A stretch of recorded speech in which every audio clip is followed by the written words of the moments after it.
chers amis. Aujourd'hui, je fais une vidéo sur la politique économique et qu'on va parler la fiscalité, une politique fiscale. N'oubliez pas que la politique fiscale est une partie de l'économie. De toute façon, la notion que nous allons aborder aujourd'hui est développée par un économiste, Arthur Laffer. C'est un économiste américain. Voilà. Donc, sa notion est dit que la notion de trop d'impôts tue d'impôts. C'est une fameuse théorie développée par Arthur Laffer. Et voyez, l'auteur de la théorie, je l'ai mis ici, Arthur Laffer. Donc aujourd'hui, nous allons s'intéresser à sa théorie. On va la matérialiser graphiquement et expliquer oralement pour permettre à tout un chacun de comprendre ce que l'auteur veut dire. Et voilà. Ainsi, l'affirmation de l'auteur est vérifiée en termes de représentation graphique. Et voilà. Donc, je vous demande, si vous n'êtes pas encore abonné à ma chaîne, abonnez-vous à ma chaîne YouTube pour ne pas manquer aucune de mes prochaines vidéos que je mettrai en ligne. Et activez également la cloche de notification que je veux dire. Et voilà. On commence. La notion de trop d'impôts tue l'impôt. L'auteur de la théorie Arthur Laffer. Nous allons venir à l'explication théorique orale.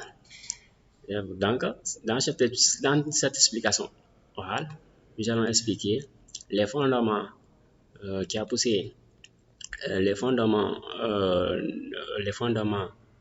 d'une augmentation qui fait que une augmentation de l'impôt a entraîné une diminution des recettes fiscales qui apparaît un peu paradoxe car une augmentation des taux d'imposition doit entraîner une augmentation des recettes fiscales, mais dans cette théorie, le cas est critique. Donc, ce n'est pas comme ça. Et on verra que ce n'est pas comme ça quand nous essaierons d'analyser dans le contexte général en économie. Et voilà. Donc, ici, nous allons parler l'effet d'une augmentation du taux d'imposition envers les entreprises d'abord. Voilà. Envers les entreprises, si l'État décide d'augmenter le taux d'imposition et que les entreprises s'acquittent ce qu'on appelle l'impôt sur les sociétés. Donc, si ce taux d'imposition a augmenté, cela entraîne une augmentation des charges des entreprises. Et si les charges des entreprises ont augmenté, donc ce qu'elles tendent à se faire, c'est d'augmenter leur coût de production. Parce que leur coût de production a augmenté, c'est d'augmenter leur prix de leur production, le prix de leur production. Et vous voyez que les consommateurs aussi ne se laissent pas faire, ils sont très rationnels. Et voilà. Donc, nous, on va terminer d'abord sur les entreprises. Si cela a augmenté les charges des entreprises, donc cela veut dire que les entreprises vont diminuer les investissements car le coût de production est devenu très élevé, la production ne sera plus énorme. Voilà. Donc, cette augmentation va entraîner quoi? À décourager ou à motiver certaines entreprises à sortir dans le territoire national en disant que le taux d'imposition de tel pays est très élevé, donc je vais m'implanter dans une autre environnement, c'est-à-dire dans une autre nationalité. Et cela aussi, les entreprises qui prétendent aussi à entrer dans le territoire, c'est-à-dire les investissements directs étrangers qui sont prêts pour faire des investissements dans le pays, n'auront plus envie de réaliser ces investissements car si le taux est trop élevé, donc elles ont déjà peur de s'implanter dans ce territoire. Voilà. Donc, cela fait baisser les recettes de l'État parce que l'État n'aura plus l'occasion de tirer des impôts sur les entreprises qui ont déjà quitté dans le pays et il ne va pas prétendre à tirer de l'impôt des entreprises qui souhaiteraient entrer dans le territoire, qui ont déjà renoncé. Donc, cela entraîne une diminution du taux d'imposition vers les consommateurs, les entreprises. Ça, c'est l'effet pour les consommateurs. Maintenant, nous allons voir quel effet ça va entraîner au niveau des consommateurs. Donc, à ce qu'il faut savoir que les consommateurs et les producteurs sont liés. Et voilà. Les producteurs produisent pour les consommateurs. Sans les consommateurs, les producteurs n'auront pas à produire. Sans les producteurs, les consommateurs ne seront pas là. Et voilà. Donc, ce qu'il fallait comprendre. Donc, pour les consommateurs, un consommateur qui travaille, ce sont des employés, ce sont des ménages. Un ménage qui travaille, qui perçoit un revenu de 50 000 francs, donc son taux d'imposition a augmenté de 25%, donc prétend à payer un impôt fiscal, une recette fiscale, c'est-à-dire un impôt plus élevé que le mois passé. Donc, cela, ce qu'il va faire, c'est de diminuer, car ses charges fiscales ont augmenté, donc ces charges de biens et services vont diminuer. Et ce qui fait que les entreprises aussi n'auront pas de faveur à cette partie. Et voilà. Et cela décourage les employés, les ménages. Si le taux d'imposition est très élevé, les ménages sont découragés à travailler. Si les ménages sont découragés à travailler, d'autres personnes, d'autres ménages préfèrent le chômage volontaire que de travailler pour l'État. C'est de façon phénoménale et c'est de façon psychologique que les gens ont, que les ménages ont en tête. Si le taux d'imposition est très élevé, on dit que nous on travaille pour l'État. D'accord? Le mieux, c'est de m'asseoir. Et voilà, tous ces choses entraînent des dégâts sur l'économie nationale, ce qui fait que même si l'État a augmenté son taux d'imposition, cela va tuer ses recettes fiscales.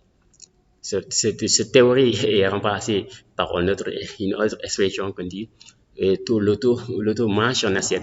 Voilà, le taux mange son assiette. C'est la même chose que taux d'impôt tue l'impôt. Donc, nous, on va le présenter graphiquement pour voir que est-ce que c'est vrai de façon graphique. La courbe est appelée la courbe de l'affaire.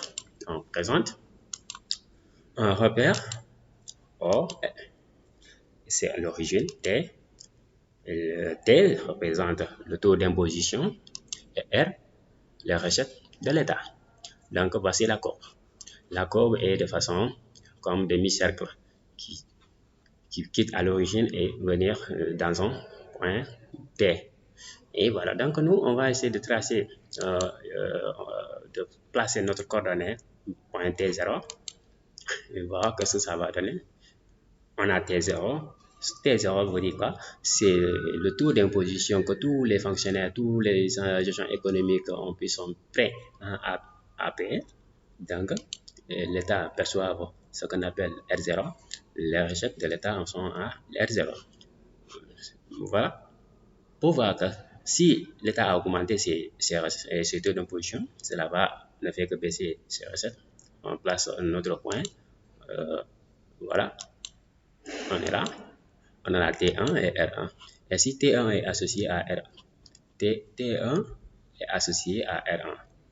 Donc, de façon, quand on analyse ce graphique, si T1 a augmenté, c'est-à-dire si T s'éloigne de 0, de l'origine 0, on voit que R rejoint l'origine 0, s'approche de l'origine 0.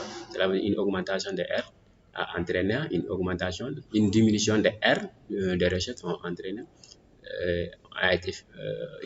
une diminution de R,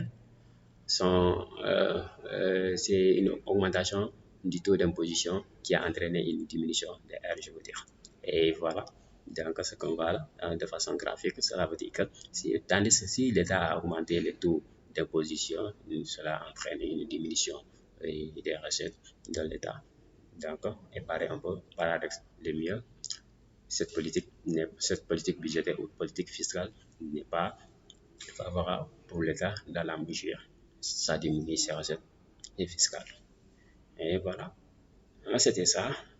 En conclusion, cela veut dire que tout simplement que le nombre de contribuables ont diminué. Le contribuable, parce qu'il a découragé des entreprises à rentrer, il a découragé, il a motivé d'autres entreprises à sortir, il a motivé des employés à choisir le chômage volontaire, je veux dire.